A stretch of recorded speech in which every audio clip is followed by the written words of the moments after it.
We're going to begin momentarily. For those of you on the line, we want to be certain that you can hear everything we're saying.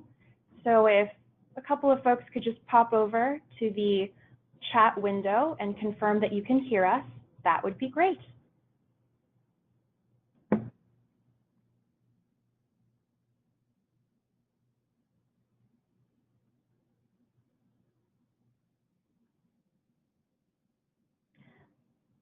Again, we're just going to give it a couple more seconds.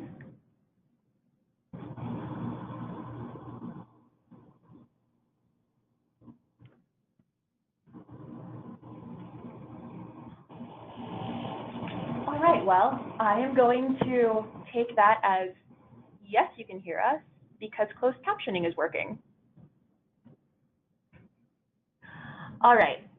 Again, my name is Jenalyn Soto, and I'm with the National Women's Law Center. Thank you so much for taking time out of your afternoon to join us for #SaveSCOTUS, what's at stake for women, and what state and local elected officials can do.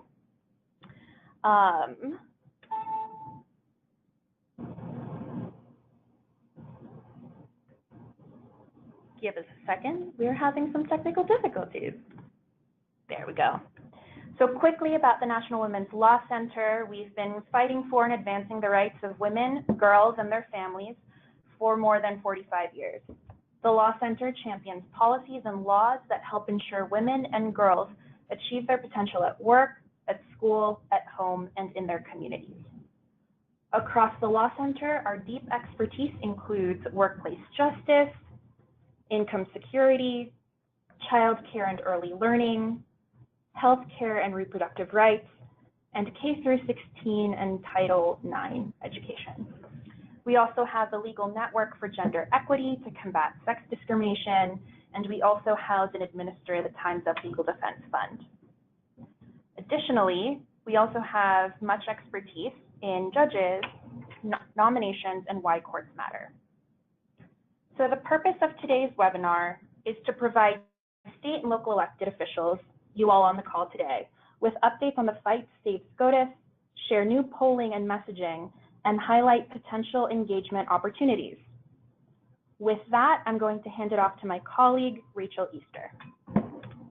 Thanks so much, Jenalyn.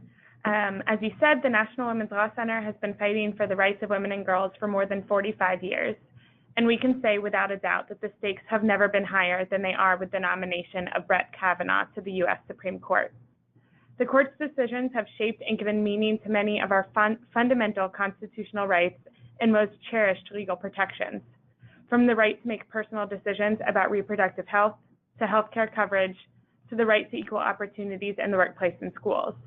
But the Supreme Court vacancy puts all of that at risk, because Brett Kavanaugh could turn the balance of the court against a woman's constitutional rights.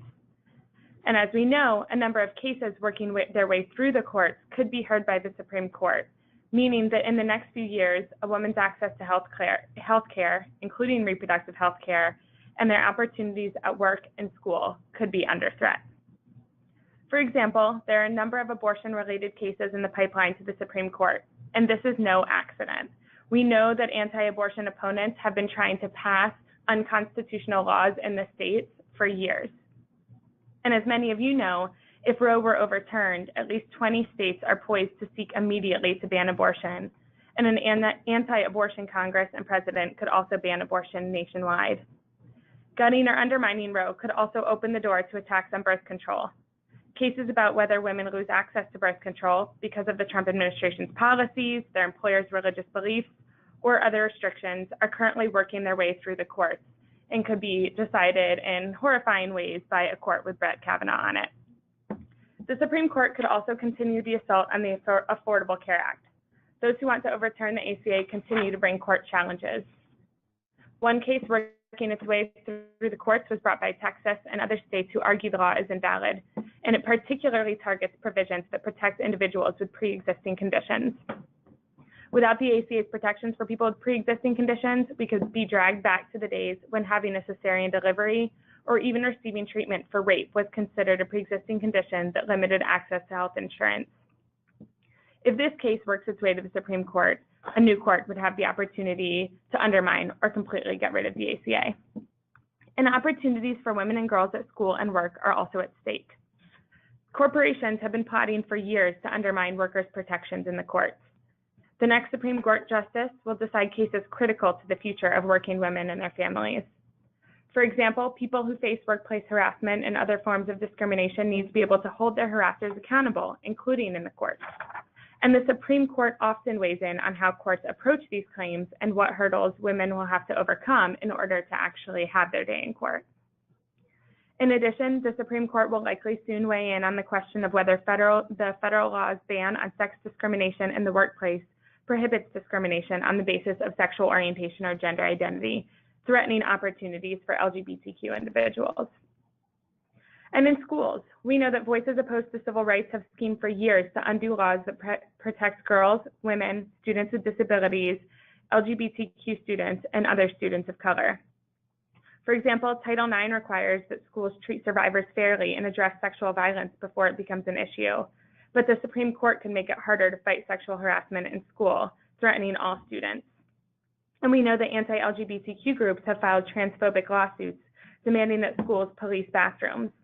These lawsuits would out trans students, deny access to facilities that match their gender identity, and okay policing based on sex stereotypes. And the Supreme Court could side with Betsy DeVos and the Trump administration, having the opportunity to decide whether all children have the right to be treated with respect in schools or not. So now that we know all the ways that in just the next few years, the Supreme Court could threaten the rights of women, girls, and their families, I want to talk really quickly about what the Supreme Court nomination process looks like and let folks know where we are right now. So right now we are in the pre-hearing stage. That means Kavanaugh has been nominated, but we haven't yet reached his hearing. During this phase, senators do one-on-one interviews, sitting down with Kavanaugh and trying to get a better sense of who he is and who he would be as a Supreme Court justice.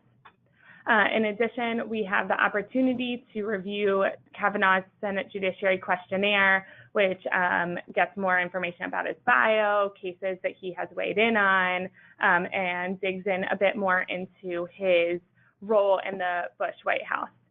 The pre-hearing stage is also typically an opportunity for us to get an individual or a nominee's records from their time in an administration or other things from their work history. Unfortunately, during this fight, Republicans in Congress have not been willing to make the request that they need to in order to see all of the documents so we can really learn who Brett Kavanaugh is. Moreover, they've gone ahead and scheduled the hearings in just a few weeks. So even if we were to receive the over 1 million pages that we know exist out there on Kavanaugh, there simply isn't enough time to give them the thorough vetting that they deserve. The other thing to note about the pre-hearing is that this is really our time to fight. This is when we determine the narrative on Brett Kavanaugh and we make sure that everybody understands what's at stake, and this is truly critical for our freedoms and our constitutional rights. So if you're wondering when to get involved, now is our moment, because once we get to a hearing, everything will move very quickly. Which brings me to the next step, which is the Senate Judiciary Committee hearing. And right now, this is scheduled to begin on September 4th, the day after Labor Day. What will happen with the hearing is that members of the committee will question the nominee, and after a couple of days of questioning to try and get a better sense of who he would be as a justice, they will bring in outside witnesses to testify about what's at stake. Following quickly thereafter, there will be a committee vote, and then the entire Senate will debate this issue and a final vote, which could confirm Kavanaugh to the Supreme Court. But the thing to note is that this all happens really fast. In fact, for the confirmation of now Justice Gorsuch, we went from committee vote to final vote in 4 days. So that is why I say that now is really the moment to get out there and get engaged, get involved in this fight. And then sort of the last thing that I will note is with the final vote, they only need 51 votes to confirm him, which means that we need every Democrat in Congress to not vote for Kavanaugh, and we need to flip a Republican. But this is a winnable fight because we know that there are senators who want to fight for our rights on both sides of the aisle. In particular, there are senators like Senator Murkowski and Senator Collins who are pro-choice and have expressed concerns about any nominee that would overturn Roe v. Wade. So we just need to make sure that folks really understand who Brett Kavanaugh is and how important this is to their constituents, that they really dig and understand, will he uphold our most critical constitutional rights and legal protections. So with that, I will hand it to Gretchen Borchelt to talk about polling. Thanks, Rachel. Hi, everybody. I'm Gretchen Borchelt. I'm the Vice President for Reproductive Rights and Health here at the National Women's Law Center. And I am going to share with you today some exciting new polling and messaging work that we've been doing around the Supreme Court, the vacancy, and core issues that the Law Center works on, and in particular, Judge Kavanaugh's nomination. So I'm going to be describing the results in more detail, but, I think we skipped a slide. Back? Oh, no? Okay, sorry. But there are a few top takeaways. One is that voters support access to abortion and other key issues. Another is that when they're given information, voters oppose Kavanaugh. And the final point that you're going to hear more about is that voters are ready to take action. And I think this all bodes well for you all as elected officials, and we'll talk more about how you can get involved. But the bottom line is that your constituents are going to support you in this fight against Kavanaugh. So the first polling and messaging project I want to share is one that the National Women's Law Center Action Fund and Planned Parenthood Action Fund did together. It was focused primarily on moderate Republicans and independents nationwide, and it was conducted by Civis Analytics Political Data Science team. Next slide, thank you. So the top line results from that poll was, across the political spectrum, voters support abortion and they are concerned about Kavanaugh. So you see the first bullet here, voters support abortion rights. 7 in 10 are opposed to the Supreme Court restricting women's constitutional rights, including abortion, and that includes 87% of Democrats, 86% of independents, and 54% of Republicans. We also found that a majority of voters across all political leanings say it's important to them personally that a new Supreme Court justice rule to uphold women's constitutional rights, including abortion. And that includes 71% of independents, 91% of Democrats, and 60% of Republicans. And I just want to pause here for a minute and just focus your attention on the phrasing there. Sorry, we're going back to the phrase women's constitutional rights, including abortion. We found that that phrasing, we tested a few different ones. That phrasing did very well. It did the best among the moderate voters. And we think there's a couple of things going on there. One is that you're situating abortion within the broader frame of women's constitutional rights, as it should be. It is one of many that women have in this country. But I also think it's tapping into a moment that we're having right now in this country with women's rights really being at the fore and under such great attack by the Trump administration. And people really recognizing that and speaking out about it. It ties into the Me Too movement and ties into the Women's March. It ties into a lot that's going on in this country right now. I will also caution you, though, that that phrase does really the best among independents and Republicans. It does well among Democrats, but you can also just talk about abortion and access to abortion. That does even better among the base. So just know that there are different ways to phrase it, but you can certainly not be scared to say the word abortion. It does very well, and framing it within women's rights more generally does especially well with moderate voters. Okay, next slide. Another key takeaway for all of you is that we found there's a tremendous advantage for elected officials to really lean into abortion rights in the context of the Supreme Court debate. And that ties into what I said just a minute ago, but really we asked specifically about senators, but we also asked about elected officials. And we found that voters are twice as likely to support a candidate for elected office who supports women's rights on abortion. And again, for a lot of the reasons I just mentioned about those rights being under such great attack right now, about women's rights being a core concern for people across this country. And it's not just abortion. We know that elected officials also have a lot to gain by supporting access to birth control and protections for people with pre-existing conditions. And so according to the research that we did, we found more than 93% of voters want the Supreme Court to uphold laws that protect people with pre-existing conditions from being denied insurance coverage. And as Rachel explained, that's at stake now with this Supreme Court nomination, and Kavanaugh in particular. We also found that 80% are opposed to the Supreme Court ruling to restrict access to abortion. Again, another thing that's at risk, and there are cases working their way through the courts right now, and Kavanaugh could decide those cases if he were to get to the court. We also had to take away that voters are highly engaged on the Supreme Court nomination and that they're ready to take action. So 65% of voters have heard about the Supreme Court vacancy, and 75% plan to pay some or a lot of attention to the news about a nominee and the confirmation hearing. So they are paying attention, they're watching what happens, they're listening, they are focused on this. And so there's an opportunity here, not just for them to weigh in with their senators, but for this to be part of their kind of worldview on elected officials and their role in protecting our rights. So that was that polling, and now I'm going to talk about a separate polling and research project that we did, which was a deeper dive into communities of color and their views on the Supreme Court, what issues matter most to them, and how to effectively talk and motivate communities of color around the Supreme Court vacancy. And this was research that was commissioned by us at the Law Center and our partners In Our Own Voice, National Black Women's Reproductive Justice Agenda, the National Asian Pacific American Women's Forum, and the National Latina Institute for Reproductive Health. And this research was conducted by Perry Undum Communication. I should say this is brand new data that we only just got. So you're receiving kind of our initial early top lines. We will be putting out more details as we develop a messaging memo and other materials, but just know that this is kind of a first cut. You're getting insider information here that not a lot of people have heard yet, and it's really exciting.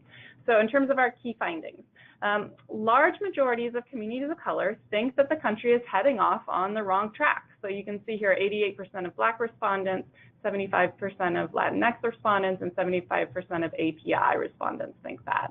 But the good thing is most feel that they are determined to help change things in the country. They're not completely given up, right? They have some hope, they have some determination to try and make things better. And that's really an indication that the resistance is not over among those communities. They still want things to change, and they're dedicated to trying doing that. We found that a majority of communities of color perceive abortion rates in our country to be at risk, and you see the numbers there, 68% Black, 68% API, and 60% Latinx. And that large majorities say it's important to them personally that a new Supreme Court justice rule to uphold a woman's access to safe legal abortion. And we found that among 85% of Black respondents, 83% API, and 73% Latinx. So again, this echoes some of what we saw in the other polling, that they feel that abortion rights is threatened, and this is an important issue to them, an important issue for the Supreme Court to protect. We did a little bit of testing about a range of issues that are likely to come before the Supreme Court. I mean, we asked them, which are the most important to you at a personal level? And kind of the big takeaway was that communities of color pretty much found all the issues we asked about important, but there were some that really rose to the top in terms of being extremely important to them personally. And those are here. So racism and racial justice, civil rights, access to clean water, access to quality, affordable health care, and a criminal justice system that is fair and just. So one way to make the Supreme Court vacancy more urgent and relevant is really to connect it to some of those issues, the ones people care about the most. And so this slide shows you some facts about Kavanaugh's record that kind of feel most relevant to people and signal to them a negative impact about Kavanaugh and what he could do on the court. And so you'll see there are some here that rose to the top among the communities. Those are highlighted there. Certainly believing that the president should be given more power to do what he wants. Kavanaugh believing that the president can be above the law. Kavanaugh siding with bosses and against workers who have been discriminated against on the job. And Judge Kavanaugh arguing that a boss's religious views should override an individual's right to insurance coverage of birth control. And you can see all of these that we tested here did pretty well. Those are just the ones that really rose to the top in terms of things that are specifically in Kavanaugh's record that people felt would have a negative effect on them and their loved ones. So the next slide. Our survey showed that communities of color will take action against this nomination, but they need information and they need specific action steps. And so we tested a number of messages to inform them and talk to them about what it meant to have Kavanaugh as the next justice on the Supreme Court. And so again, you can see here some of the messages that really rose to the top, but really all of the messages performed very well. The ones that performed the best, you can see the top one: Supreme Court justices have lifetime appointments to the court. Judge Kavanaugh would be ruling against people's civil rights for decades to come. That's a little bit more informative, giving them the information about what it means to have a Supreme Court justice and what Kavanaugh could be doing in that position. And then the next one tested very well. The Supreme Court must have justices that uphold the rights, freedoms, and opportunities for everyone, no matter our race or ethnicity or where we come from. So that's kind of a values message that people identified with really strongly. And I think the point there is to talk about how Judge Kavanaugh is not that kind of justice, and to put out the vision for what we want, and that this person does not meet that vision. So by the end of the survey, what was really exciting was after that messaging and after that information, respondents really moved toward taking action, and that happened in a big way. So there was a 19-point jump among Latinx respondents, a 14-point jump among Blacks, and an 8-point jump among API respondents. That, at the beginning of the survey, they said they would take action, but then by the end of the survey, we had those big jumps in how many more people would be willing to take action. So that is a big difference from start to finish. So they're really primed to act. They just need to know what to do. And you can see here, we asked them, sorry, that was my fault, I gestured. We asked them what was the barrier that they were facing that was going to keep them from acting. And you can see the top one here was just needing information about what to do. And so that was a really important point for us because, it's about education and it's about information. So it's usually an information gap that we're seeing. It's not an intensity gap or an action gap. Once they learn of the risk and the threat and what's at stake, people will take action. So in terms of what this all means for you all as elected officials, it really means that your constituents, especially your constituents of color, are primed to care about these issues. They are going to support you in taking action against Kavanaugh. They are going to take action alongside you. And so we urge you to do that. And I will turn it over to Jenilyn, who will talk more about how you actually make that happen. Great. Thank you, Gretchen. And again, my name is Jenilyn Soto. I'm the Senior Manager of Campaign and Digital Strategies here at the National Women's Law Center, and I focus primarily on our workplace justice, income security, and state engagement work. So I get the privilege of working with all of you state and local elected officials. And so as Gretchen outlined, as Rachel discussed, everything is on the line for women with the Supreme Court nomination. Everything is on the line for all of our communities. And so the particular focus of this webinar is using the messaging that Gretchen outlined earlier and that we have put together in modular toolkits. It's key that we talk to everyone across all platforms about what's at stake with this vacancy and Kavanaugh's nomination. It is especially key that that the frameworks of these conversations hone in on how this SCOTUS fight is about people's freedom and opportunity to control their lives at every level, but in particular the most basic levels: our bodies, our families, and our future. That our Supreme Court must have justices who uphold the rights, freedoms, and opportunities for everyone, again, no matter our race or ethnicity or class or where we come from. So in terms of leveraging the power of your letterhead, as state and local elected officials, you carry a very unique influence. You are elected officials more closely linked to the everyday lived realities of your constituents. You work on the big picture, from tackling big issues like pay data collection, health insurance markets, and job numbers and procurement contracts, to the very granular issues of zoning and how your constituents' daily lives are improved or disrupted by any change whatsoever. This means that when you make the call to U.S. senators, your call is vital. You have a platform, which means you have access. You have a record of service, which means you have force behind your access. And you have constituents who depend on you to speak for them. So as up close and personal advocates on behalf of your constituents all over the country, we are equipping you with the knowledge, the messaging, and the data you need to leverage your voice and your letterhead. This could look like engaging during next week's Justice Rising Women United to Stop Kavanaugh Week of Action. We at the National Women's Law Center, in partnership with organizations including Advocates for Youth, All Above All, Coalition of Labor Union Women, Equal Pay Today, the National Asian Pacific American Women's Forum, National Network of Abortion Funds, the National Partnership for Women and Families, Planned Parenthood, Time's Up, Ultraviolet, United State of Women, YWCA, and more, you kind of get the idea, are excited to officially announce this week of action. This week is by women and allies starting next Monday, the 20th, and represents the next wave of mass activism to thwart Senate Republicans' egregious effort to rush Kavanaugh through a sham confirmation process. You can see here each of the days of next week are focused on a particular issue area that we have discussed earlier in the webinar. On Monday, we have a Speak Out to Save Roe. On Tuesday, we have Stop Kavanaugh to Protect the ACA, people with pre-existing conditions and people with disabilities. On Wednesday, we have a day focused on women at work. That's in partnership with Time's Up, the United State of Women, and Partners in Labor. On Thursday, we have the Fight for Reproductive Justice, #StopKavanaugh, that's led by reproductive justice leaders, many of whom we've already discussed and who were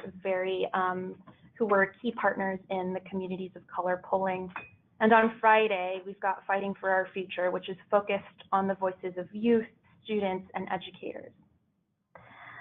This week is meant to showcase our outrage and really build up the momentum and pressure for a national day of action on Sunday, August 26th, which is spearheaded by our friends at NARAL and Move On. These are some key engagement opportunities where, if you are interested, our team can definitely provide you with digital toolkits and social media pieces that you can uplift. We can also work with you if you want to be a part of any of these demonstrations here in Washington, D.C. There are also many parallels happening in the states, likely in your districts and your cities, to the Week of Action activities here in Washington, D.C. next week. We're also encouraging you all to connect directly with your senators. There are several D.C. lobby days being organized by state advocates across the country, as well as in-district teleconferences and meetings that advocates are continuing to have this week, next week, and the week after leading up to the confirmation.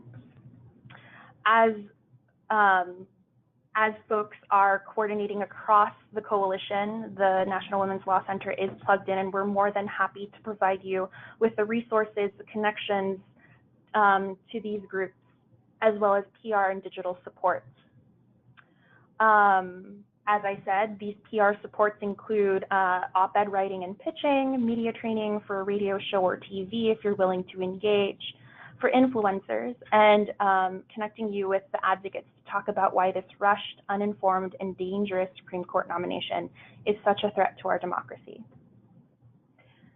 So, in terms revisiting our resources, please, if you are interested in receiving more information, general announcements about the fight, join our state SCOTUS list. We do not inundate. It's just simply for announcements and any aggregation of data. We have toolkits and sample messaging. We've developed 2 landing pages. This is our initial, and we've built up one very specifically dedicated to Kavanaugh, which is NWLC.org/Stop Trump's Extremist Supreme Court Nominee Brett Kavanaugh. You can imagine why I didn't put that on the slide, because it is incredibly long, but those should be the search terms that you plug into whatever your preferred web browser is. Again, we have digital support. Our campaign and digital shop here at the Law Center has provided much of this in our toolkits, which you can find on our landing page. But we can also work with you directly to develop new material if you're interested in rolling out a social media campaign specific to your state, especially if you're in one of the key states with members on the Judiciary Committee, or for your locality. And then again, we do have additional PR resources, and we're connected with one of the big PR firms here nationally. So That is it in terms of the webinar. Because we've primarily kept everyone on mute, if you have any questions, please feel free to plug them into your chat box, which should be on the right of your screen, and we will answer them as they come in. Alternatively, if you don't have a question right now but want to connect with our team, here is our contact information.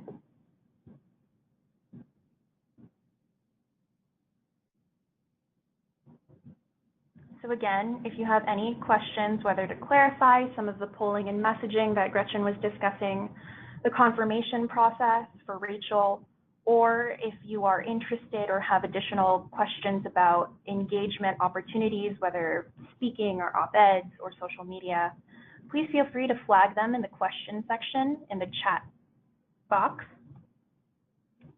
or shoot us an email.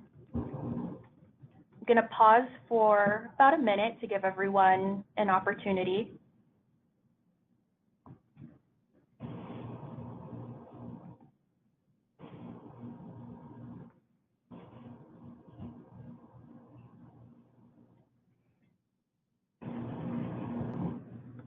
Okay. Well, seeing no typing or raised hands, I give you all back 27 minutes of your afternoon. A recording of this webinar, as well as slides, will be sent to all registrants, including those of you who joined us today. And again, if you have any questions or interest in engaging, please feel free to shoot us all an email. Thank you. Bye.